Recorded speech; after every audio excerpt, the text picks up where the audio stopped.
Olá pessoal, hoje a aula é sobre a proclamação da República, ou o golpe que levou à proclamação da República. Sim, nós vivemos no país dos golpes.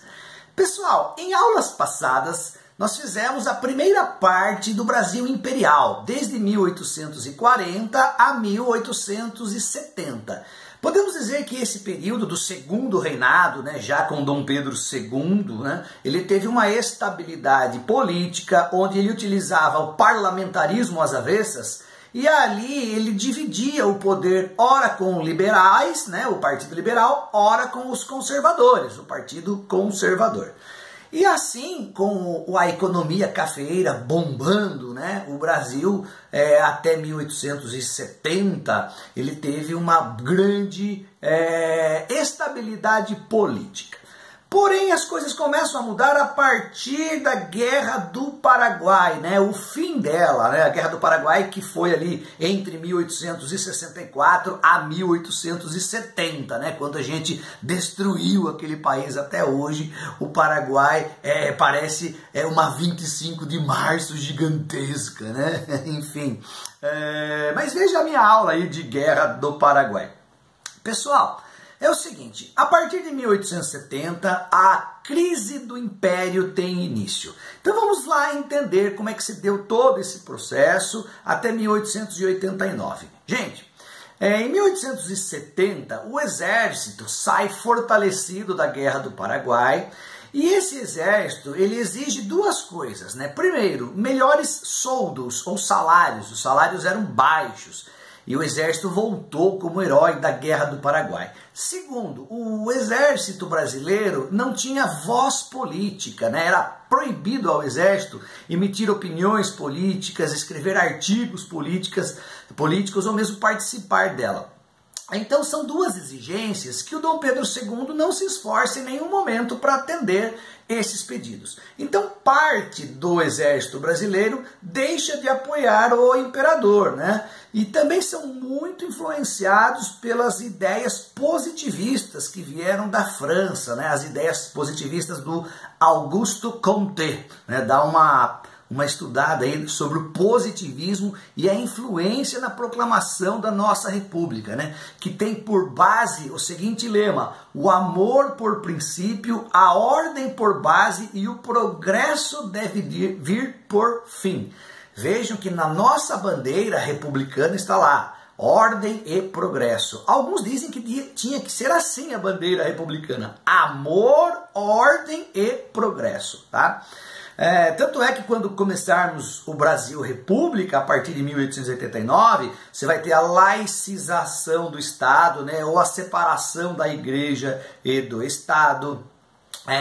Algumas mudanças que os positivistas, defensores do cientificismo, vão influenciar os republicanos militares brasileiros, que nos primeiros anos de república terão essa característica. Depois vem o café com leite, mas isso para uma outra história, para uma outra aula, ok? Então, a isso nós chamamos de questão militar, ou seja, as reivindicações dos militares não foram atendidas, E aí começa a crise. Outra coisa importante para vocês entenderem é a questão religiosa. O Brasil não era um país laico, então desde a época do Brasil colônia, a Igreja Católica e o governo sempre andaram juntos. Quando o Brasil se torna independente em 1822, continuam juntos, A religião oficial era a católica. Inclusive na nomeação, na escolha de bispos, de padres, cardeais, havia um comum acordo entre essas duas instituições, governo brasileiro e Igreja Católica. Mas ali a partir dos anos de 1870, o Papa Pio IX, através de uma bula, pede para que os membros da Igreja Católica aqui do Brasil, que pertencessem à maçonaria, se desligassem dela, Na opinião desse Papa Pio IX, não era saudável membros da igreja pertencer à maçonaria. Mas Dom Pedro II não acata essa ideia, essa imposição que veio lá do Vaticano. E continua a escolher bispos, a escolher padres, mesmo eles estando ligados à maçonaria. Dom Pedro II era ligado à maçonaria, né? Mas lá no Nordeste, né, em duas regiões ali, Norte e Nordeste, em Belém e Olinda, se eu não me engano, foram nessas duas cidades, os bispos locais acataram a bula do Papa Pio IX e acabaram expulsando da igreja os padres maçons. Isso causou uma reação no governo brasileiro que acabou prendendo esses bispos, obrigando-os a trabalhos forçados, cara. Imagine um bispo com uma picareta quebrando pedras numa pedreira, né? E aí há um rompimento, então, da Igreja Católica, da Santa Sé, do Vaticano com o Dom Pedro II. A isso chamamos de questão religiosa, tá? Lembrando, tá? Pulei essa parte, que desde 1870 já existe o PRP, Partido Republicano Paulista, de forte influência ali também dos ideais positivistas, mas também dos cafeicultores do Oeste Paulista, que desejavam uma maior autonomia em relação ao governo central, né? Eles queriam uma descentralização política, os cafeicultores de São Paulo. E enfim, chegamos na questão abolicionista, né? Desde o final da Guerra do Paraguai, o movimento abolicionista era muito forte no Brasil. Algumas leis abolicionistas já haviam sido criadas, como por exemplo a Lei do Ventre Livre, em 1871, a Lei do Sexagenário, em 1885, que é uma piada, né? Dá uma leitura aí na Lei do Sexagenário. E assim, alguns agricultores latifundiários brasileiros já estavam a favor do fim da escravidão, mas muitos ainda não, né? E aí o golpe final nesses que não queriam o fim da escravidão foi a assinatura da Lei Áurea pela princesa Isabel, né? Que na verdade não foi um projeto dela, foi de um deputado que agora me fugiu a memória, não lembro o nome dele. Mas não foi assim ideia da princesa Isabel. Mas ela exercia naquele momento o poder executivo, porque o Dom Pedro II estava em viagem em 1888. Aliás, ele adorava viajar, né? Era muito culto, falava 5 línguas e tal.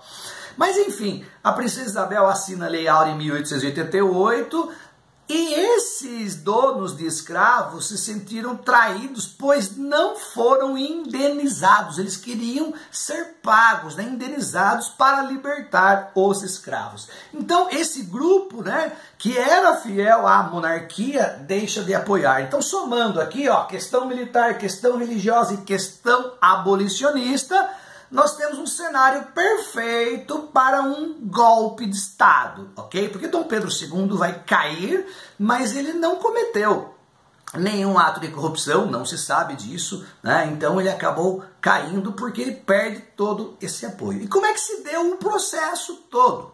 Precisava de alguém forte do exército, porque o exército sempre foi o fiel da balança, né, na história do Brasil. É só você pegar outros exemplos como 1964, como 1930, quando Vargas chega ao poder. Não foi diferente, né? O lado que o exército pende é o lado vitorioso, por isso a gente chama de fiel da balança, né? E quem foi o cara escolhido? Deodoro da Fonseca. Na época, ele já com bastante idade, um pouco doente, mas ele era o general, o marechal mais graduado do Brasil naquele momento. E se não fosse ele, poderia ser o Floriano Peixoto. E Deodoro e Floriano não se davam bem. O problema é que o Deodoro era monarquista. Deodoro tomava chá às 5 da tarde com Dom Pedro II. Então como é que o Deodoro vai trair o seu amigo, né? Então tiveram que fazer a cabeça dele aí, né?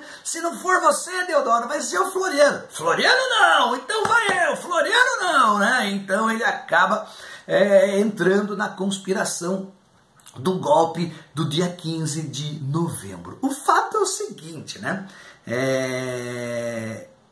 No dia 15 de novembro, o Deodoro amanheceu, né? E ele estava doente, acamado, com uma febre altíssima de quase 40 graus ali, né? Tiveram que ajudá-lo, né, a se vestir-se, a subir no cavalo. E aí, a cavalo, foi aqueles militares em direção ao palácio do governo, né? O Dom Pedro II não estava ali, o Dom Pedro II estava em Petrópolis, uma região serrana do Rio de Janeiro, porque novembro já é calor, né? Então quando chegava o verão, ali entre novembro a março mais ou menos, Dom Pedro II ficava em Petrópolis, e quem governava era o Visconde de Ouro Preto, né? E o Visconde, então, quando viu aquela tropa chegando, né, ainda quis reagir e pediu aos seus soldados: vamos enfrentá-los, são os conspiradores. Os próprios conspiradores olharam assim para o Visconde de Ouro Preto e o abandonaram e foram do lado do Deodoro da Fonseca. O golpe estava dado sem nenhum derramamento de sangue, né?